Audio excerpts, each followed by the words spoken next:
Hello, നമുക്കിന്ന് റെസ്റ്റോറൻറ്റുകളിലൊക്കെ കിട്ടുന്ന പോലെയുള്ളൊരു egg fried റൈസിൻ്റെ റെസിപ്പി നോക്കാം. ഇത് വളരെ സിമ്പിളാണ്, അതുപോലെ വളരെ പെട്ടെന്ന് തന്നെ നമുക്ക് ഉണ്ടാക്കിയെടുക്കാനും പറ്റും. ഇതിനുവേണ്ടി ഞാനിവിടെ ഒരു 3 കപ്പോളം വേവിച്ച് വെച്ചിട്ടുള്ള ബസ്മതി റൈസ് എടുത്തിട്ടുണ്ട്.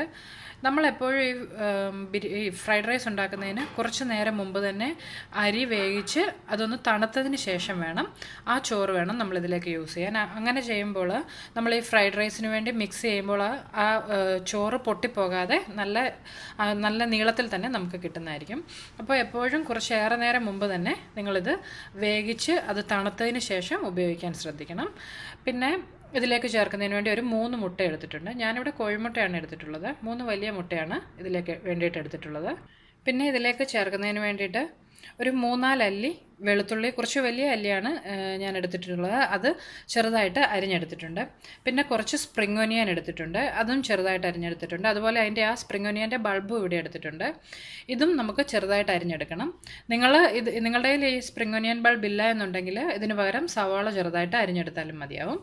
പിന്നെ ഒരു 1.5 ടേബിൾ സ്പൂണോളം സോയ സോസ് എടുത്തിട്ടുണ്ട്. ഞാനിവിടെ ലൈറ്റ് സോയ സോസ് ആണ് എടുത്തിട്ടുള്ളത്. നിങ്ങളുടെ കയ്യിലുള്ളത് ഡാർക്ക് സോയ സോസ് ആണെങ്കിൽ അത് ഒരു ടേബിൾ സ്പൂണിനടുത്ത് ചേർത്താൽ മതിയാവും. പിന്നെ കുറച്ച് കുരുമുളക് പൊടി എടുത്തിട്ടുണ്ട്. ഇത് ഓരോരുത്തരുടെയും ആ എരിവിൻ്റെ അനുസരിച്ച് കുരുമുളക് പൊടി എടുക്കാൻ ശ്രദ്ധിക്കണം. പിന്നെ ഒരല്പം ഉപ്പ് വേണം. ഞാൻ ഓൾറെഡി ഈ ചോറ് വേവിച്ചപ്പോൾ അതിൽ ഉപ്പിട്ടാണ് വേവിച്ചിട്ടുള്ളത്. പിന്നെ നമ്മളുടെ ഈ വെജിറ്റബിൾസൊക്കെ ഒന്ന് വേവിക്കാൻ നേരവും അതുപോലെ മുട്ടയ്ക്കും വേണ്ടിയാണ് ബാക്കി ഉപ്പ്. പിന്നെ നമുക്ക് ആവശ്യത്തിന് വെജിറ്റബിൾ ഓയിൽ വേണം. അപ്പം നമുക്കിനി ഇതെങ്ങനെയാണ് തയ്യാറാക്കുന്നതെന്ന് നോക്കാം. അതിനുവേണ്ടി ഞാനിവിടെ അടുപ്പത്ത് കുറച്ച് വലിയൊരു വോഗ് വെച്ചിട്ടുണ്ട്. അതിലേക്ക് ആവശ്യത്തിന് എണ്ണ ഒഴിച്ചു കൊടുത്തിട്ടുണ്ട്. ഇതിലേക്ക് നമ്മൾ എടുത്ത് വെച്ചിട്ടുള്ള മുട്ട ഒന്ന് ചേർത്ത് കൊടുക്കാം. അതുപോലെ ഈ മുട്ടയ്ക്ക് ആവശ്യമായിട്ടുള്ള ഉപ്പും അതുപോലെ കുരുമുളക് പൊടി ഇതിലേക്കൊന്ന് ചേർത്ത് കൊടുക്കാം.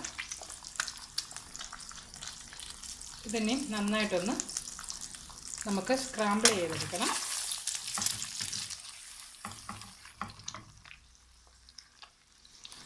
ഇപ്പോൾ ഞാൻ ആ മുട്ട നന്നായിട്ടിവിടെ ചിക്കി എടുത്തിട്ടുണ്ട്. ഇത് തയ്യാറായിട്ടുണ്ട്. ഇത് നമുക്ക് മറ്റൊരു പാത്രത്തിലേക്കൊന്ന് മാറ്റാം. ഇപ്പോൾ ഞാൻ ആ പാനിൽ നിന്ന് മുട്ട വേറൊരു പാത്രത്തിലേക്ക് മാറ്റിയിട്ടുണ്ട്. അതിനുശേഷം കുറച്ച് വെജിറ്റബിൾ ഓയിൽ ഇതിലേക്ക് ഒഴിച്ചു കൊടുത്തിട്ടുണ്ട്. നമ്മൾ ഈ ഫ്രൈഡ് റൈസ് ഒക്കെ ഉണ്ടാക്കാൻ നേരം വെളിച്ചെണ്ണ ഉപയോഗിക്കാറില്ല, വേറെ ഏതെങ്കിലും വെജിറ്റബിൾ ഓയിൽ ഉപയോഗിക്കാൻ ശ്രദ്ധിക്കണം. ഇതിലേക്ക് നമുക്ക് അരിഞ്ഞു വെച്ചിട്ടുള്ള വെളുത്തുള്ളി ചേർത്ത് കൊടുക്കാം. ഒരു മിനിറ്റ് ഹൈ ഫ്ലെയിമിൽ ഇതൊന്ന് വഴറ്റിയെടുക്കണം. ഇതിലേക്ക് ആ എടുത്ത് വെച്ചിട്ടുള്ള സ്പ്രിംഗ് ഒനിയൻ ബൾബ് അരിഞ്ഞത് നമുക്കൊന്ന് ചേർത്ത് കൊടുക്കാം. ഇതില്ല എന്നുണ്ടെങ്കിൽ സവാള ചെറുതായിട്ട് അരിഞ്ഞാണേലും എടുക്കാം. ഇത് നമുക്ക് നന്നായിട്ടൊന്ന് വഴറ്റിയെടുക്കണം. നമ്മൾ ഈ ചൈനീസ് ഡിഷൊക്കെ ചെയ്യുമ്പോൾ ഹൈ ഫ്ലെയിമിൽ വെച്ചുകൊണ്ട് വേണം വഴറ്റിയെടുക്കാനായിട്ട്. പിന്നെ ഞാനിന്ന് ഇതിലേക്ക് വേറെ ക്യാരറ്റോ ബീൻസോ അങ്ങനെ വെജിറ്റബിൾസ് ഒന്നും യൂസ് ചെയ്യുന്നില്ല. നിങ്ങൾക്ക് വേണമെന്നുണ്ടെങ്കിൽ ചെറുതായിട്ട് അരിഞ്ഞ ക്യാരറ്റും ബീൻസും ഇതിലേക്ക് ഈ സമയം ചേർത്തൊന്ന് വഴറ്റിയെടുക്കാവുന്നതാണ്. നമുക്കൊരു അല്പം സ്പ്രിംഗ് ഒനിയൻ അരിഞ്ഞത് കൂടി ഇപ്പോൾ ചേർക്കാം. ബാക്കി നമ്മൾ ആ റൈസ് മിക്സ് ചെയ്യുന്ന കൂട്ടത്തിലാണ് ചേർക്കുന്നത്. ഇതിലേക്ക് എടുത്തു വെച്ചിട്ടുള്ള കുരുമുളക് പൊടിയിൽ നിന്ന് കുറച്ച് കുരുമുളക് പൊടിയും ആവശ്യത്തിന് ഉപ്പും ഒന്ന് ചേർത്ത് കൊടുക്കാം. ഇതുപോലെ ഇതിലേക്ക് എടുത്തു വെച്ചിട്ടുള്ള ആ സോയ സോസ് കൂടി ഒന്ന് ചേർത്ത് കൊടുക്കാം. നമുക്ക് ഇത് ഒരു മിനിറ്റ് നന്നായിട്ടൊന്ന് ഹൈ ഫ്ലെയിമിൽ വഴറ്റിയെടുക്കണം. ഇനി ഇതിലേക്ക് നമ്മൾ തയ്യാറാക്കി വെച്ചിട്ടുള്ള ചോറ് ചേർത്ത് കൊടുക്കാം. ഇതിലേക്ക് ഞാൻ ഒരല്പം കുരുമുളക് പൊടി കൂടി ഒന്ന് ചേർക്കുകയാണ്. അതിനുശേഷം നമുക്കിത് നന്നായിട്ടൊന്ന് മിക്സ് ചെയ്തെടുക്കണം. ആ ചോറും സോയ സോസും എല്ലാം കൂടി നന്നായിട്ടൊന്ന് മിക്സാക്കി എടുക്കണം. ഇപ്പോൾ ഞാനിവിടെ ഒരുവിധം മിക്സ് ചെയ്തിട്ടുണ്ട്. ഇതിലേക്ക് നമ്മൾ ആ തയ്യാറാക്കി വെച്ചിട്ടുള്ള മുട്ട ചേർത്ത് കൊടുക്കാം. അതുപോലെ അരിഞ്ഞു വെച്ചിട്ടുള്ള സ്പ്രിംഗ് ഒനിയനിൽ നിന്ന് കുറച്ചുകൂടി ചേർത്ത് കൊടുക്കുക. ഇനി ഒരിക്കൽ കൂടി ഇതെല്ലാം കൂടി നന്നായിട്ടൊന്ന് മിക്സ് ചെയ്യണം. ഈ സമയം നിങ്ങൾ ഉപ്പുണ്ടോ എന്ന് നോക്കണം.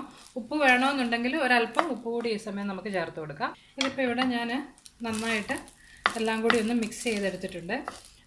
ഒരല്പം ഉപ്പ് കുറവായിരുന്നു, ഞാനൊരു സ്വല്പം ഉപ്പ് കൂടി ഇതിലേക്ക് ചേർത്ത് കൊടുത്തിട്ടുണ്ട്. ഇനി നമുക്കിത് ഒരു മിനിറ്റോളം ഒന്ന് ഹൈ ഫ്ലെയിമിൽ ഈ റൈസ് ഒന്ന് ടോസ്റ്റ് ചെയ്തെടുക്കണം. കുറച്ച് നല്ലൊരു കട്ടിയായി കിട്ടുന്നതിനാണത്. ഇതിപ്പോൾ ഒരു മിനിറ്റോളം ഞാനിതൊന്ന് ഹൈ ഫ്ലെയിമിൽ ടോസ്റ്റ് ചെയ്തെടുത്തിട്ടുണ്ട്. പ്രത്യേകം ശ്രദ്ധിക്കണം, നമ്മൾ ഇത് മിക്സ് ചെയ്യുമ്പോൾ ഈ ചോറ് അങ്ങ് വല്ലാതെ പൊട്ടിപ്പോകാതെ സൂക്ഷിച്ച് വേണം ഇത് മിക്സ് ചെയ്യാനായിട്ട്. ഇപ്പം നമ്മുടെ എഗ് ഫ്രൈഡ് റൈസ് ഇവിടെ തയ്യാറായിട്ടുണ്ട്. ഇപ്പോൾ ഞാൻ അടുപ്പിൽ നിന്ന് മാറ്റിയിട്ടുണ്ട്. അവസാനമായി കുറച്ച് സ്പ്രിംഗ് ഒനിയൻ കൂടി നമുക്കിതിലേക്കൊന്ന് ചേർത്ത് കൊടുക്കാം. അങ്ങനെ നമ്മുടെ വളരെ പെട്ടെന്ന് തയ്യാറാക്കാൻ പറ്റുന്ന എഗ് ഫ്രൈഡ് റൈസ് ഇവിടെ തയ്യാറായിട്ടുണ്ട്. വളരെ കുറച്ച് സമയം കൊണ്ട് തന്നെ തയ്യാറാക്കിയെടുക്കാവുന്നതേ ഉള്ളൂ. നിങ്ങൾക്ക് ഇഷ്ടമുള്ള ഏത് കറികളുടെ കൂട്ടത്തിൽ വേണേലും ഇത് സെർവ് ചെയ്യാം. ചില്ലി ചിക്കൻ, ബട്ടർ ചിക്കൻ അതൊക്കെ ആയിരിക്കും ഇതിൻ്റെ കൂട്ടത്തിൽ നല്ല കോമ്പിനേഷൻ. അപ്പോൾ എല്ലാവരും ഇതൊന്ന് ട്രൈ ചെയ്ത് നോക്കുക. അതുപോലെ നിങ്ങൾക്ക് എൻ്റെ റെസിപ്പീസൊക്കെ ഇഷ്ടമാകുന്നുണ്ടെങ്കിൽ മറക്കാതെ നിങ്ങളെൻ്റെ യൂട്യൂബ് ചാനൽ സബ്സ്ക്രൈബ് ചെയ്യണം. നമുക്ക് മറ്റൊരു റെസിപ്പിയുമായിട്ട് വീണ്ടും കാണാം. ബൈ.